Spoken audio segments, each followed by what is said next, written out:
नमस्कार दोस्तों, चलिए जानते हैं उत्तर प्रदेश की आज की 25 फटाफट बड़ी खबरें सिर्फ कुछ ही मिनटों में। पर उससे पहले आप उत्तर प्रदेश के किस जिले से ये वीडियो देख रहे हैं, कमेंट में जरूर बताएं। वाराणसी में एक युवती को शादी के लिए बेचने का सनसनीखेज मामला सामने आया है। पीड़िता ने बताया कि आरोपी अल्ताफ ने दोस्ती कर उसे 1 लाख रुपए में बेचने की कोशिश की। कोर्ट में शादी कराने ले गया, लेकिन वह किसी तरह भागकर थाने पहुंची। पुलिस ने मामला दर्ज कर 3 आरोपियों की तलाश शुरू कर दी है। उत्तर प्रदेश सरकार ने 7 अक्टूबर को महर्षि वाल्मीकि जयंती पर सार्वजनिक अवकाश घोषित किया है। इस दिन सभी सरकारी दफ्तर, स्कूल और कॉलेज बंद रहेंगे, लेकिन बैंक खुले रहेंगे। ये फैसला वाल्मीकि समुदाय की मांग पर लिया गया है। पूरे प्रदेश में धार्मिक और सामाजिक कार्यक्रम आयोजित किए जाएंगे। मथुरा में 80 वर्षीय बुजुर्ग को अपने छोटे भाई की पत्नी से दुराचार करने के मामले में 3 साल की जेल और जुर्माने की सजा सुनाई गई। साथ ही दूसरे जेठ और 4 बेटों को 2-2 साल की सजा हुई। पीड़िता बाद में बयान से मुकर गई, जिस पर अदालत ने उसके खिलाफ कार्रवाई के आदेश दिए। ग्लोबल मैमल बिग डे पर ओखला बर्ड सैंक्चुअरी में विशेष इको रन का आयोजन किया जा रहा है। पर्यटन मंत्री जौवीर सिंह ने बताया कि इसका उद्देश्य लोगों में स्तनधारी जीवों के संरक्षण को लेकर जागरूकता बढ़ाना है। इस कार्यक्रम में सभी आयु वर्ग के लोग शामिल होंगे और प्रकृति के संरक्षण का संदेश देंगे। संभल के चंदौसी में शिक्षकों का धरना 10वें दिन भी जारी है। वे ऑफलाइन ट्रांसफर सूची जारी करने की मांग पर अड़े हैं। वेतन रोकने के बावजूद शिक्षक पीछे हटने को तैयार नहीं हैं। उन्होंने साफ कहा है कि जब तक सूची जारी नहीं होती, आंदोलन जारी रहेगा। राज्य मंत्री से बातचीत भी बेनतीजा रही।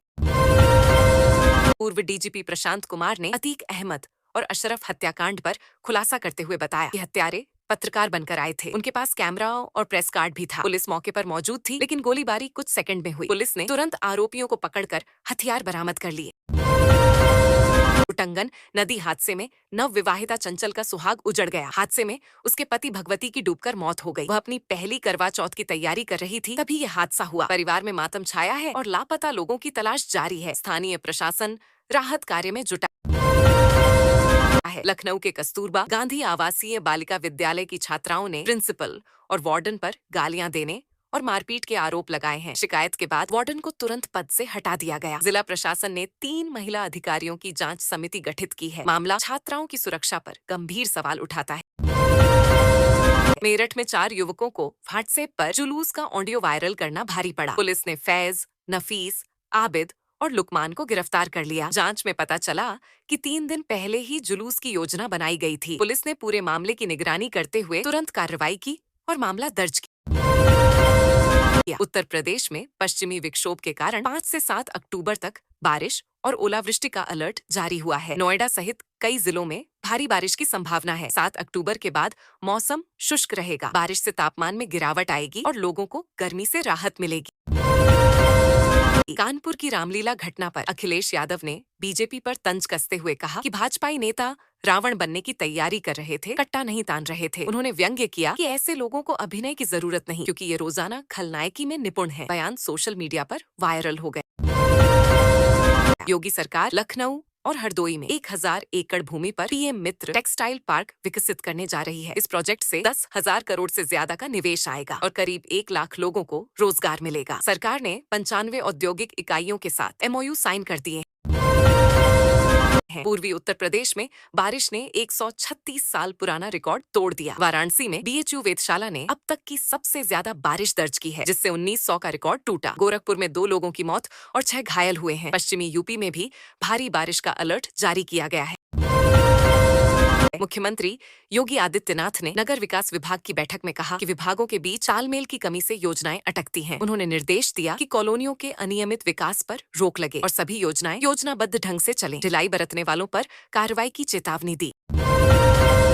रामपुर में मुख्यमंत्री योगी आदित्यनाथ की आपत्तिजनक फोटो पोस्ट करने वाले युवक को गिरफ्तार किया गया। उसने फर्जी फेसबुक आईडी से पोस्ट डाली थी, जिससे तनाव फैल गया। पुलिस ने गंभीरता दिखाते हुए तुरंत कार्रवाई की और आरोपी के खिलाफ केस दर्ज कर लिया है। कानपुर में भारत ए और ऑस्ट्रेलिया ए मैच के दौरान ऑस्ट्रेलियाई खिलाड़ी हेनरी थार्नटन की तबीयत बिगड़ गई। उन्हें अस्पताल ले जाया गया, जहां इलाज के बाद वे स्वस्थ हो गए। खाद्य विभाग की टीम ने होटल से खाने के सैंपल लेकर जांच शुरू की है। रिपोर्ट आने के बाद आगे की कार्रवाई होगी।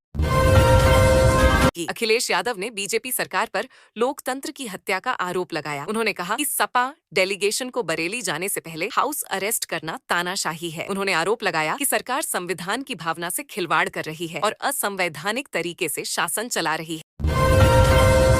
आगरा फोर्ट स्टेशन पर सो रही महिला की 9 माह की बच्ची को एक युवक उठा ले गया। पुलिस ने सीसीटीवी फुटेज से आरोपी की पहचान की और तलाशी में बच्ची को घायल हालत में झाड़ियों से बरामद किया। बच्ची को अस्पताल में भर्ती कराया गया है, जबकि आरोपी की तलाश जारी है।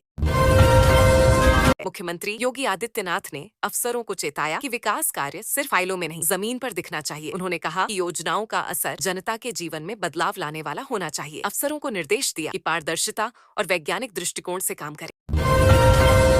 वृंदावन में सप्त देवालय सर्किट विकसित किया जाएगा ताकि भक्त बांके बिहारी के साथ अन्य प्राचीन मंदिरों के दर्शन भी कर सकें। ब्रज तीर्थ विकास परिषद ने योजना तैयार की है, जिससे श्रद्धालु आसानी से सभी देवालयों तक पहुंच सकेंगे। इससे धार्मिक पर्यटन को बढ़ावा मिलेगा।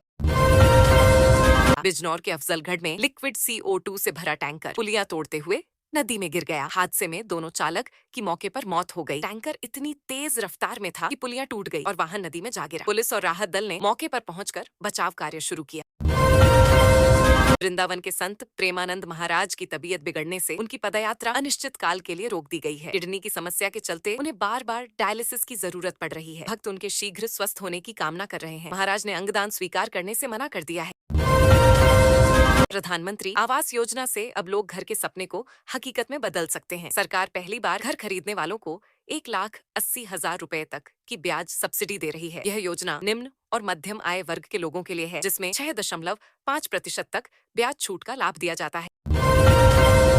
समर्थ उत्तर प्रदेश विकसित उत्तर प्रदेश E2047 अभियान को लोगों का व्यापक समर्थन मिल रहा है। राज्य के 21 लाख लोगों ने इसमें अपने सुझाव दिए हैं। अभियान का उद्देश्य प्रदेश को 2047 तक विकसित राज्य बनाना है। अधिकारियों और नागरिकों ने मिलकर प्रदेश के विकास का रोड मैप तय करने की दिशा में योगदान दिया है। बुलंदशहर में 3 साल की मासूम बच्ची की मां और प्रेमी ने मिलकर हत्या कर दी, क्योंकि बच्ची उनकी लिव इन नजदीकियों में बाधा बन रही थी। 28 सितंबर को बच्ची गायब हुई और 1 अक्टूबर को गंगा नहर किनारे बालू में उसका शव बरामद हुआ।